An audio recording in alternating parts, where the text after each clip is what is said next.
이번엔 국내외 이슈 진단을 통해 시장 흐름을 예측해보는 증시저격 시간입니다. 도움 말씀에 김우식 와우넷 파트너 나와 계십니다. 안녕하십니까? 안녕하십니까?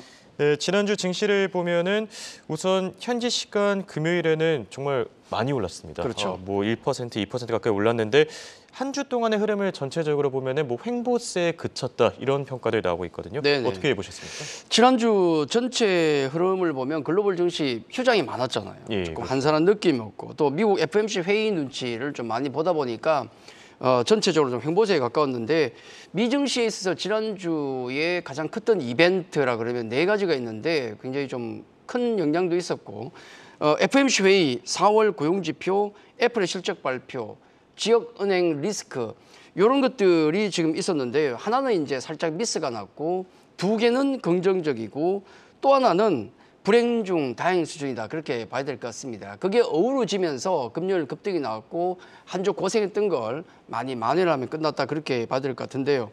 자, FOMC 회의는 우리 이제 결과를 다 알고 있지만 예상했던 대로 25bp 금리를 인상했고 시장에서는 이제 컨센이 향후에 금리 인하까지도 지금 염두에 좀 두고 있는데 파월 연준 의장이 여전히 매파적인 코멘트를 하면서 한 이틀 정도는 조금 안 좋은 영향을 시장에 줬던 것 같습니다.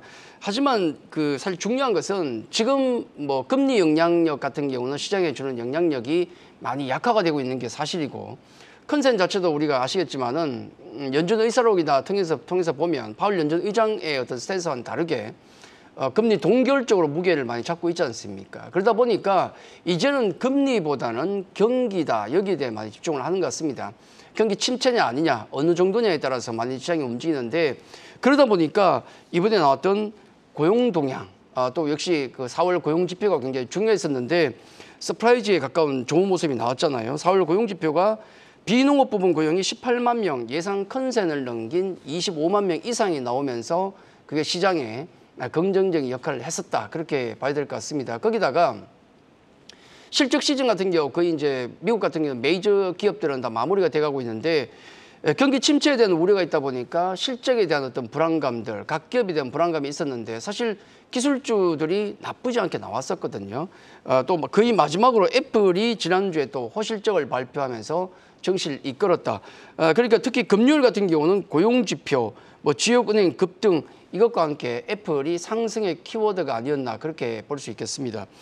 지역은행 같은 경우는 지난 한 주간 폭등과 폭락을 거듭할 정도로 어려운 과정을 겪었었는데 팩웨스트 같은 경우가 지난 금요일 81%의 거의 폭등세를 보이면서 마감했다는 것도 긍정적이었는데 역시 거기에는 정책 당국에서 혹시 공매도에 대한 한시적인 어떤 제안을 검토하고 있다가 아니고 검토하고 있는 것이 아니냐는 얘기만 나왔는데 그걸로 화들짝 놀란 쇼커버링이 들어오면서 기업들이 폭등을 했었다 그렇게 보시면 될 것 같습니다. 자, 요게 미국의 한 주간의 흐름이었다 그러면은 우리 증시는 월요일과 그다음에 금요일이 쉬었지 않습니까? 그러다 보니까 조금 한산한 흐름이었는데 외국인 수급 같은 경우는 여전히 거래소 쪽으로 매수가 들어오고 있지만은 코스닥 쪽에는 2차전지 중심으로 강한 매도가 여전히 진행됐기 때문에 섹터별로 좀 엇갈리는 모습이었고 우리 국내 증시 그러면 역시 2차전지 빼면 설명할 게 없잖아요. 2차 전지주들이 조금 힘을 잃어가는 모습이 나오면서 약간 좀 소강 상태의 모습을 보였다. 지난주 2차전지가 쉬어가다 보니까 엔터 쪽이라든지 바이오 쪽 이런 쪽이 또 상대적으로 강세를 보이긴 했지만은 메인스트림으로 잡기에는 아직은 조금 힘이 미약한 어떤 모습이었다 그렇게 정리를 할 수 있겠고 또 거기다가 다만 한 가지 또 긍정적인 점이라 그러면은 실적이 최근에 우리 국내 기업 발표가 계속 이어지고 있습니다만은 아찔한 기업들이 많이 나옵니다. 근데 실적이 좀 안 좋게 나오더라도 주가가 워낙 많이 빠져 있다 보니까 조금 선반영돼 있는 건 아닌가. 자, 그런 흐름들이 나온다는 점은 조금 인상적이었다. 그렇게 한 주를 정리하겠습니다. 네, 글로벌 증시의 한 주간의 흐름 자세하게 체크해봤습니다. 이번 주에도 예정된 일정들이 많은데요. 표를 통해서 체크해보겠습니다. 우선 현지 시간 8일 월요일에는 미국의 3월 도매 재고가 발표됩니다. 또 9일에는 중국의 4월 수출입과 함께 한국에서는 LNF, NC소프트 등이 실적을 내놓고요. 현지 시간 10일 수요일에는 미국의 4월 CPI 그리고 구글의 연례 개발자 회의가 진행됩니다. 11일에는 미국의 4월 PPI와 함께 중국의 4월 PPI 그리고 CPI도 공개되고요. 끝으로 12일에는 네, 미국의 5월 미시간 대 소비자 신뢰까지 발표되는 점 참고하시면 될 것 같습니다. 자, 5월 FOMC 회의가 종료되고 나서 사실 빅 이벤트는 한 차례 지나간 것 같은데요. 지금 CPI라는 관문이 하나 더 남아 있습니다. 인플레이션이 과연 잦아지고 있는지 전반적으로 일정들 정리해 주시죠. 지난주에 워낙 큰 이슈가 많다 보니까 이번 주에는 한산하다라고 생각하시면 될 것 같습니다. 예. 우리 가장 크다고 생각하는 게 이제 미국의 4월 CPI가 되겠는데 그 CPI조차도 사실 금리 때문에 우리가 신경 쓰는 거 아니겠습니까? 근데 그 금리가 동결 분위기로 간다라고 컨센이 형성되다 보니까 그 중요도가 좀 떨어지는 것 같습니다. 왜냐하면 작년 6월부터인가요? 그때부터 CPI 지표도 계속 하락하고 있기 때문에 아마 영향력 자체는 조금 적어지고 있다. 그 외에 이제 우리가 놓고 보면은 뭐 G7 재무장관 회의도 있고 또 실적 발표와 관련해서는 미국의 디즈니, 우리 쪽은 이제 뭐 LNF 정도 이전지 실적 발표는 중요하니까요. 이런 것들이 중요하고 그리고 이제 세 번째로 또 하나 체크해야 될 것은 오늘 사우디의 교통 물류장관이 방안이 있는데 뭐 이게 중요해서 어떻게 뭐 그게 아니라 최근에 테마주들의 흐름이 조금 매기가 약해지고 있습니다. 그걸 생각한다 그러면은 과연 이번에 오늘 이벤트는 어떻게 작용할 것인가 체크하는 것도 중요하겠고 그리고 이제 코스닥 실적 발표가 계속 이어지기 때문에 거기에 따른 개별 종목 장세가 계속 펼치지 않을까라고 체크하는 게 가장 중요한 것 같습니다. 네, 그리고 오늘부터 새롭게 한 주가 시작됩니다. 지금 시장에서 떠드는 말 중에 하나가 Sell and May. 5월에는 그렇죠. 과연 팔고 떠나야 되냐? 아니면은 네. 올해는 다르다. 올해는 그냥 남아 있어야 된다. 이런 얘기들이 나오고 있는데 주간 전망은 어떻게 보십니까? 5월 접어들면서 세린메이가 또 얘기가 많이 나오는 것 같습니다. 예. 요건 뭐 미국 시장 전통적으로 1950년부터 지금까지 놓고 보면 5월부터 장이 좀 쉬어가면서 한 11월까지 잠잠하다가 10월까지 잠잠하다가 11월부터 한 4월까지는 강하더라. 이런 패턴을 얘기하는 건데 이건 뭐 확률적인 것이고요. 특히 예. 이제 최근에 우리 한번 기억을 더듬어 보십시오. 한 3년 전 돌아가서 2020년부터 지금까지 장이 어떤 장이 펼쳐졌는지 그걸 생각하면 정말 이례적이고 정말 처음 본 현상들이 많았지 않습니까? 예. 그런 시장 속에서 지금의 어떤 예전의 과거치의 통계가 그대로 맞을 것인가? 그걸 적용하는 건 조금 무리일 수도 있다는 생각이 듭니다. 그래서 시장에 있는 그대로를 저는 그대로를 받아들이는 게 저는 중요하다는 생각을 하고 있고 특히 최근 국내 증시 같은 경우는 수급 영향이 굉장히 커지고 있는데 어쩔 수 없습니다만은 그 수급을 체크하는 게 중요하다는 생각을 합니다.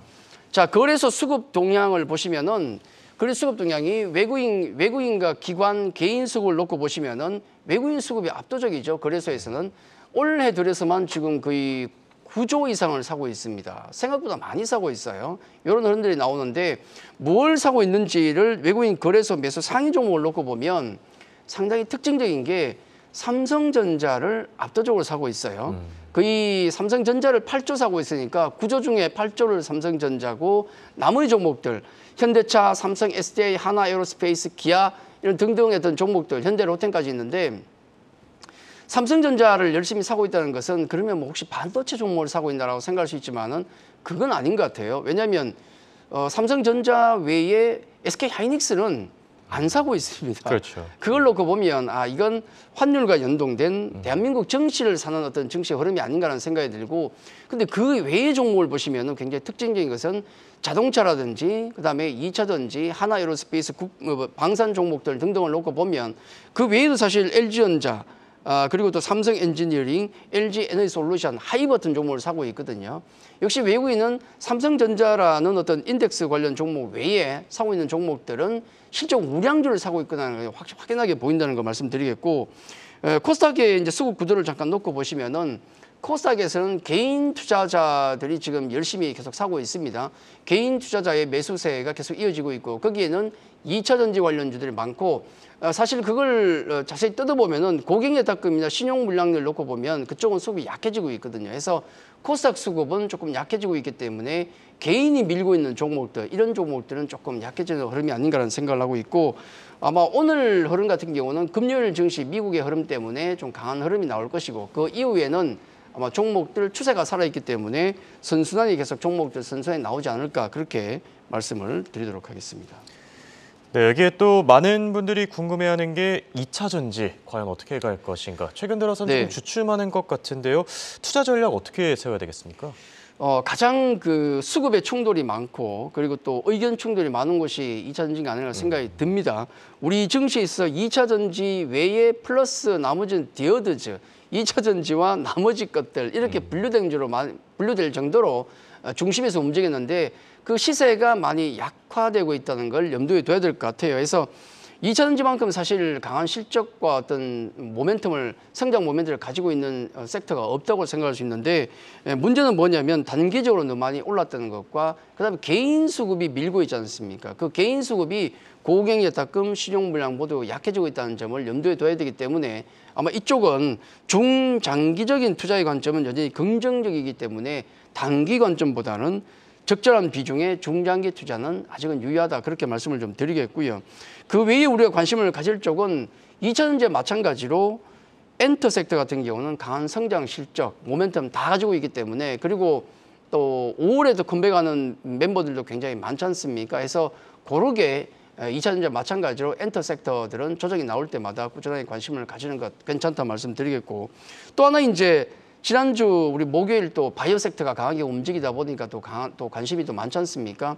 바이오 섹터 같은 경우는 2차 전지와 조금 구분할 필요가 있는 게 같은 강한 성장성을 가지고 있고 퍼밸류가 높긴 하지만은 2차 전지 같은 경우는 우리 글로벌 자동차 메이커들의 어떤 스케줄에 따라서 공장 증설이 일어나고 있기 때문에 확실성이 굉장히 강하지 않습니까? 다만 바이오 같은 경우는 조금 뭐 아니면 또의 느낌이 좀 있습니다. 그렇기 때문에 그런 점을 감안해야 되고 해서 우리 바이오의 성장과 함께 실적이 커질 수 있는 기업들 또 파이프라인이 하나가 아니고 여러 개를 가지고 있는 어떤 그런 기업들에게 관심을 가지면 괜찮겠다 말씀 드리겠고 또 하나 이제 그 하나 몇 개 체크를 한다 그러면은 우리 국내 증시에 있어서 가장 실적 모멘텀이 강한 쪽은 역시 자동차 쪽입니다.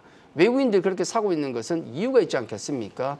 그리고 기관 입장에서 놓고 보면 기관이 올해 들어서 가장 많이 산 종목이 뭐냐면 SK 하이닉스입니다. 반도체 쪽입니다. 그들이 왜 그렇게 사고 있을까? 뭐 하이닉스를 꼭 말씀드리는 건 아니고 반도체 쪽 같은 경우도 또 바닥의 가능성 얘기가 꾸준히 나오기 때문에 그쪽도 우리가 고르게 가져가는 게 좋지 않을까? 그렇게 포트폴리오를 조금 균형 있게 가져가는 게 지금은 아마 실적 수익 도움에 되지 않을까 그렇게 정리를 해드리겠습니다.